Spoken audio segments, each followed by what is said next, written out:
ಮತ್ತೆ ಯತ್ನಾಳ್ ಅವರು ನನ್ನ ಬಹಳ ಹಳೆ ಸ್ನೇಹಿತರು. ಇಬ್ರು ಒಟ್ಟಿಗೆ ವಿಧಾನಸೌಧಕ್ಕೆ ಹೆಜ್ಜೆ ಇಟ್ಟವರು 94ನೇ ಇಸ್ವಿನಲ್ಲಿ. ಆಮೇಲೆ ಅವರು ಕೇಂದ್ರಕ್ಕೆ ಹೋದ್ರು, ವಾಜಪೇಯಿ ಕ್ಯಾಬಿನೆಟ್ ಸಚಿವರಾಗಿದ್ರು. ಸೊ ನನಗಿಂತ ದೊಡ್ಡ ದೊಡ್ಡ ನಾಯಕರ ಸನಿಹದಲ್ಲಿ ಕೆಲಸ ಮಾಡಿದವರು. ಸೊ ಸಹಜವಾಗಿ ಎಲ್ಲರೂ ಎಕ್ಸ್ಪೆಕ್ಟ್ ಮಾಡೋದು ನಾವು ರೋಲ್ ಮಾಡಲ್ಸ್ ಆಗ್ಬೇಕು. ಹೌದು ಹೌದು. ನಮ್ಮಲ್ಲಿ ಪ್ರಮೋದ್ ಮಹಾಜನ್ ಅಂತ ನಮ್ಮ ಒಬ್ರು ನಾಯಕರಿದ್ರು. ಅವರು ನಮ್ಗೆಲ್ಲ ಒಂದು ಘಟನೆ ಹೇಳ್ತಾ ಇದ್ರು.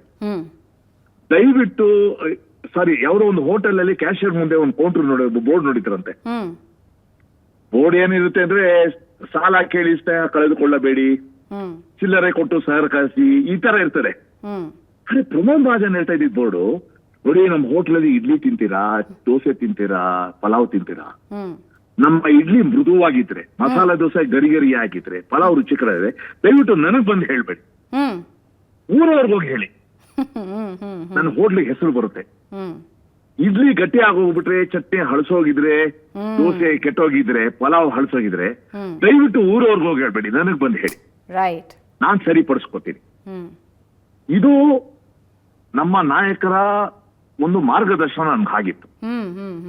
ಸೊ ಪಕ್ಷನೂ ಕೂಡ ಈ ತರ ಡಿಫರೆನ್ಸಸ್ ಬಂದಾಗ ಸಾಲ್ವ್ ಮಾಡಕ್ಕೆ ಒಂದು ವೇದಿಕೆ ನಿರ್ಮಾಣ ಮಾಡಬೇಕು, ಬಹಿರಂಗ ಆಗದೆ ಇರೋ ನೋಡ್ಕೋಬೇಕು.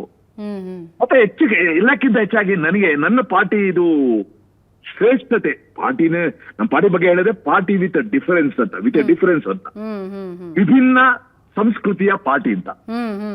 Party with difference, party with differences ಆಗ್ಬಾರ್ದು.